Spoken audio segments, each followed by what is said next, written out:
Wait, did Jesus already come back, and are we in the little season where Satan has already been released from the pit? No, and that doctrine, which is called preterism, is the most inexcusable heresy of them all. Now I know this fella that calls himself Sons of God Ministries is barking and yapping. I did block him, and I want to be clear that it's because I take my doctrine from the Bible.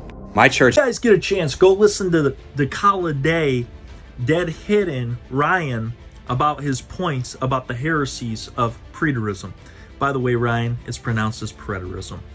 First off, you said Matthew chapter 10, verse 23, when it talks about how you shall not be able to get through all of Israel until the Son of Man comes, is the one verse that we use. Then Matthew 16, 27 and 28, when it says you shall not taste death until the Son of Man comes, is the second verse we use. My friend, there's about over to 100 to 150 verses that we use to support our doctrine. Number one, it says that Elijah would come before the great and dreadful day of the Lord. Well, according to the Lord Jesus Christ, John the Baptist was that Elijah, according to Matthew 11, verse 14, and Matthew chapter 17, verse 11 and 12. So if John the Baptist was that Elijah before the great and dreadful day of the Lord, great and dreadful day of the Lord would occur right after it. That's why John the Baptist said, "You brood of vipers, who hath warned you to flee from the wrath to come?" The axe is already laid to the root of the tree. How long can an axe be laid to the root of a tree, Ryan? Matthew chapter 3, verse 7 says that. The Apostle Paul makes it clear in Romans 1:8, Romans 10:18, Colossians 1:6, and Colossians 1:23 that the gospel was preached to every creature under heaven. Roman Christians, your testimony has been made known unto the whole world.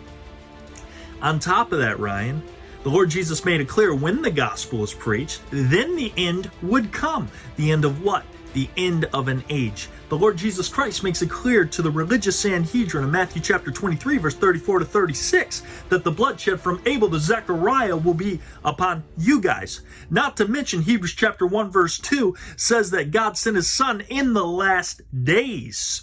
Not to mention the fact that the Apostle Peter stands up on the day of Pentecost and says, "Brothers, these are the last days in which the prophet Joel spoke of." Joel chapter 2, verse 28 through 30. So when you say that this is all we have the resurrection getting ready to occur according to Acts 24, verse 15, when Paul says that the resurrection is about to happen. So Ryan, who is really at fault here and who really doesn't study their Bible? If John the Baptist was that Elijah that Jesus spoke of, my friend, Jesus already returned. Jesus made it clear to the Sanhedrin that there's some of you that are standing here that you shall see the Son of Man coming on the clouds of heaven. Mark 14:62.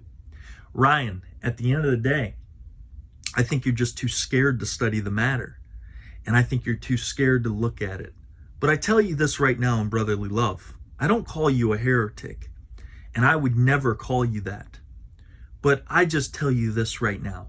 Study the scriptures out for yourself and see if it really is true. All right? I know you blocked me. I know you don't like me. I know you think I'm a heretic. But at the end of the day, one of us are wrong. And the bets, and especially what Jesus said, is it's you. Just remember this, man. God bless you. I love you. You have a good day.